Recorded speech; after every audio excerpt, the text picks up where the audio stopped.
Publicaciones, recuperando el diseño original, presenta al maestro Mario Barroso con Semillas de Vida.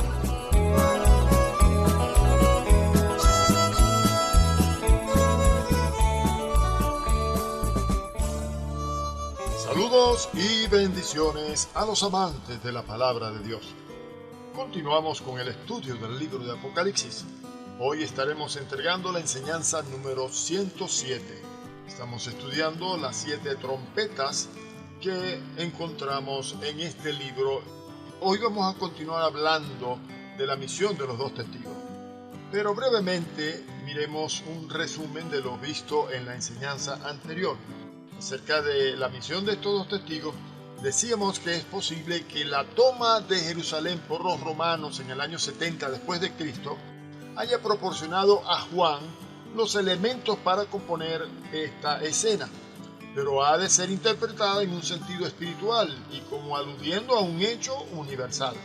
El templo de Jerusalén, como decíamos, ha sido siempre un símbolo de los creyentes que serán perseguidos por los paganos, es decir, por el imperio romano en aquellos tiempos y por todos los demás pueblos que tienen alianza con este imperio, con el imperio que está apoyando al anticristo. Mas este pueblo de creyentes será preservado de todos los males futuros, pero si en algo no lo pueden tocar, será únicamente en su aspecto exterior. Esto es, sabemos que nosotros tenemos aquí un templo que le fue ordenado a Moisés como modelo del celestial. O sea, a este modelo celestial no lo podrá tocar nadie. Podrán tocar este terrenal, pero cuando llegue el momento, cuando Dios traiga ese templo a nosotros, no será igual. Así que Juan tiene una visión en la cual se le entrega una caña de medir y una voz, que probablemente es la voz de Cristo, le ordena medir el templo de Dios, el altar y a los que adoran en él, y eso lo encuentra usted en el versículo 1 de este capítulo. Juan mide simbólicamente al pueblo de los santos para su preservación, como estuvimos explicando. La acción de medir es el equivalente al sellado preservativo de los 144,000 que estuvimos analizando en el capítulo 7. La parte del templo que es medida será preservada de la profanación. Las partes que mide Juan son el santuario, el altar de los holocaustos y el atrio en donde éste se hallaba. ¿Qué significa este número de 42 meses? Estuvimos estudiando acerca de esto también y dándole su significado e interpretación. A Juan, cuando se le dio la profecía, como estuvimos explicando, se le habló de un tiempo, tiempos y la mitad de un tiempo, que es el equivalente a 1 año, 2 años y la mitad de 1 año, 3 años y medio, que es igual que 42 meses. Entonces la mujer del capítulo 12, que se refugia en el desierto durante estos 3 años y medio, es decir, un tiempo equivalente a 42 meses, es preservada, es guardada por Dios. En el libro de Daniel ya estuvimos estudiando que hay varias porciones allí, en el capítulo 7 y en el versículo 25, como en el capítulo 2 y el versículo 7, en donde se nos habla acerca de este lapso de tiempo en el que van a ocurrir estas cosas. Vamos a continuar entonces y vamos a retomar el tema, y decíamos que es muy posible que Juan estuviera recordando la profanación del templo de Jerusalén por las tropas romanas cuando Tito, emperador, vino en contra de los judíos en el año 70 de nuestra era. Los celotes habían convertido el templo en una fortaleza en el cual resistieron desde el año 68 hasta el 70 después de Cristo.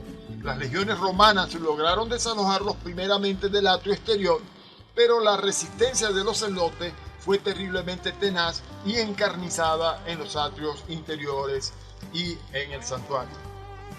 Mucho antes, los romanos ya se habían apoderado de la ciudad santa de Jerusalén, pero hemos de tener en cuenta que Juan se sirve de estas imágenes de la Jerusalén terrestre para simbolizar la persecución del Imperio Romano contra los santos en el tiempo de la Gran Tribulación.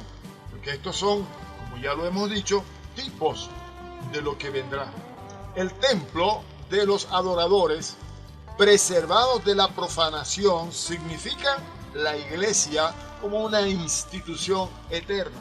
Vamos a leer allá en el capítulo 3, el versículo 10, que nos da una buena idea acerca de esto. Dice: por cuanto has guardado la palabra de mi paciencia, yo también te guardaré de la hora de la prueba que ha de venir sobre el mundo entero para probar a los que moran sobre la tierra.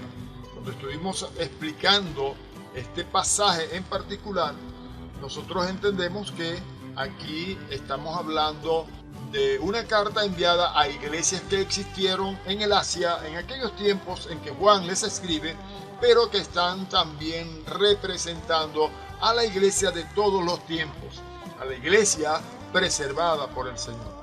La iglesia siempre ha sido y será preservada de los asaltos de los perseguidores. Recuerden que Jesús dijo que las puertas del Hades no prevalecerán contra ella. Bendito sea su nombre. Estos solamente podrán perseguirla y herirla en su estructura y en su aspecto exterior.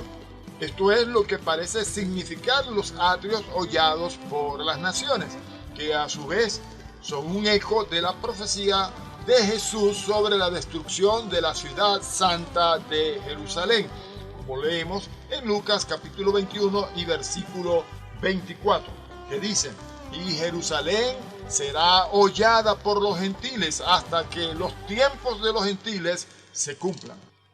Durante 1260 días, o sea, por un lapso de tiempo de 3 años y medio, el Señor enviará 2 testigos, como estuvimos explicando en la enseñanza anterior. Estos vendrán vestidos de cilicio, encargados de profetizar. Ellos traen de parte de Dios una palabra para este tiempo. En Apocalipsis 11, el versículo 3, que ya hemos leído, dice: y daré a mis 2 testigos que profeticen por 1260 días vestidos de cilicio, y predicarán la penitencia o el castigo que Dios tiene preparado para todos los malvados, para todos aquellos que han preferido seguir las fuerzas del mal. Su actividad profética dura 3 años y medio, es decir, 42 meses, que es el tiempo que dura la profanación del atrio exterior hollado por las naciones. Van vestidos de sacos de cilicio, como los profetas del Antiguo Testamento, en señal de austeridad ante un mundo corrompido por el pecado. Su misión será, pues, una protesta continua contra la victoria aparente del mal, y por esta razón van a ser aborrecidos por todos. Miremos allá en el capítulo 11, los versículos 6 al 10. Estos tienen poder para cerrar el cielo a fin de que no llueva en los días de su profecía, y tienen poder sobre las aguas para convertirlas en sangre y para herir la tierra con toda plaga cuantas veces quieran. Cuando hayan acabado su testimonio, la bestia que sube del abismo hará guerra contra ellos y los vencerá y los matará, y sus cadáveres estarán en la plaza de la grande ciudad, que en el sentido espiritual se llama Sodoma y Egipto, donde también nuestro Señor fue crucificado. Estamos hablando de Jerusalén. Dice el versículo 9: y de los pueblos, tribus, lenguas, naciones, verán sus cadáveres por 3 días y medio y no permitirán que sean sepultados. Y los moradores de la tierra se regocijarán sobre ellos y se alegrarán y se enviarán regalos unos a otros, porque estos 2 profetas habían atormentado a los moradores de la tierra. Alabado sea el nombre del Señor. Dice entonces que estos profetizan, es decir, predican, como ya lo habían hecho los profetas antiguos, de las penitencias o de los castigos que vendrán con el fin de motivar a los pecadores al arrepentimiento. Se ha discutido mucho sobre la personalidad de estos 2 testigos. dos autores antiguos medievales han identificado en su mayoría estos dos testigos con Elías y Enoc, porque fueron transportados sin ver muerte, y como está establecido que todo hombre muera una vez y después de esto el juicio. Eso lo puede leer usted allá en Hebreos capítulo 9, verso 27. Está establecido. Todo hombre debe morir una vez para luego el juicio. Pero estos dos, Elías y Enoc, no han visto muerte. Ellos fueron transpuestos. Así que por esta razón muy fuerte de peso, se cree que estos dos sean los que van a estar presentes en este época. Hay otra interpretación que se ha propuesto, y la propuso Ticonius o T.Y.C., un teólogo romano, seguida por Alcázar Basuet, Swift, Alio, Justin, etc. Hay varios que proponen que estos dos testigos son fuerzas colectivas de la iglesia. Afirman que los dos testigos representan a la iglesia en su misión de dar testimonio. Pero recordemos que la iglesia ya no estará presente en el mundo. Hemos explicado muchas veces y lo hemos ratificado con pruebas indubitables de la palabra que la iglesia para los días de la gran tribulación ya ha sido levantada, ha sido arrebatada por el Señor, llevada a su lugar, allá en el tercer cielo, al paraíso. Podemos leer en el capítulo 2 de la segunda carta a los tesalonicenses lo que el apóstol Pablo nos dice en relación con esto.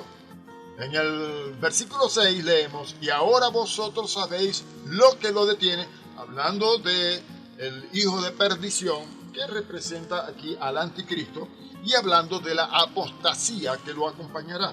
Entonces dice: y ahora sabéis lo que lo detiene, a fin de que a su debido tiempo se manifieste, porque ya está en acción el misterio de la iniquidad, solo que hay quien al presente lo detiene, y aquí está la clave, hasta que él a su vez sea quitado de medio. ¿Quién debe ser quitado de medio? El que lo detiene.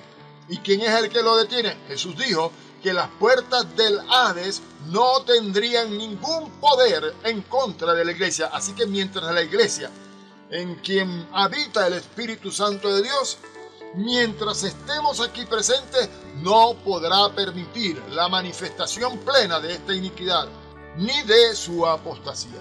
El versículo 8 dice: y entonces ¿qué? Cuando se quite el que lo detiene, se manifestará aquel inicuo a quien el Señor matará con el espíritu de su boca y destruirá con el resplandor de su venida.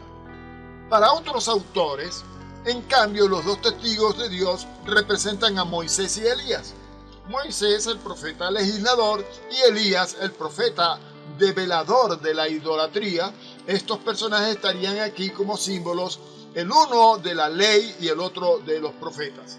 Serían los mismos que aparecieron en la transfiguración hablando con el Señor, allá en Mateo capítulo 17, en los versículos 1 al 3. Voy a leerlos. 6 días después, Jesús tomó a Pedro, a Jacobo y a Juan, a su hermano, y los llevó a un monte alto, y se transfiguró delante de ellos, y resplandeció su rostro como el sol, y sus vestidos se hicieron blancos como la luz. Y he aquí les aparecieron Moisés y Elías hablando con él. Ahora, hay personas que piensan que era Moisés quien, juntamente con Elías, son los dos profetas de los que estamos hablando aquí. Sin duda, el autor sagrado presenta los dos testigos con los rasgos de Moisés y Elías, como se ve en estos versículos leídos de Apocalipsis capítulo 11, versículos 5 al 6, que dice: si alguno quiere dañarlos, sale fuego de la boca de ellos y devora a sus enemigos, y si alguno quiere hacerles daño, debe morir él de la misma manera. Estos tienen poder para cerrar el cielo, a fin de que no llueva en los días de su profecía, y tienen poder sobre las aguas para convertirlas en sangre y para herir la tierra con toda plaga cuantas veces quieran. Así que la historia a nosotros nos permite entender que estos dos profetas vivieron pues en la tierra y ellos también hicieron unas proezas espirituales tremendas. Sin embargo, la gran mayoría de los autores, como ya lo hemos dicho, concuerdan en que deben ser aquellos dos que fueron traspuestos, pero que no dieron muerte y deben venir a morir, como lo hemos visto aquí en estos pasajes leídos del Apocalipsis capítulo 11, en donde ellos dos van a ser muertos, van a ser matados, y esto va a producir fiesta, alegría entre los moradores de la tierra. Los dos testigos que encarnan la profecía en medio de este mundo pagano son descritos bajo la imagen de dos olivos y también dos candeleros que están delante del Señor. Lo podemos leer en el versículo 4 de este capítulo 11. Dice, estos testigos son los dos olivos y los dos candeleros que están en pie delante del Dios de la tierra. Esta imagen ha sido tomada también de Zacarías en el capítulo 4, versículos 11 al 14. Les voy a invitar a que usted lo busque y lo lea, porque allí pues Zacarías nos da una idea bastante similar de estos dos testigos, en donde el profeta ve dos olivos que están al lado de un candelero y le suministran aceite. En este contexto en el que escribe el profeta Zacarías, el candelero simboliza el templo de Jerusalén en construcción y los dos olivos son el sumo sacerdote Josué y el gobernador civil de Zorobabel, que trabajan unidos en la reconstrucción del templo y del pueblo de Dios. Juan se sirve de esa visión que tuvo Zacarías, profeta de Dios en la antigüedad, para expresar lo que el Espíritu Santo le está revelando que sucederá en aquellos días. Los dos olivos y los dos candeleros del Apocalipsis representan los intereses del reino de Dios expresados por estos dos testigos, estos dos hombres que han de venir profetas de Dios para aquellos días. Que el Señor les bendiga.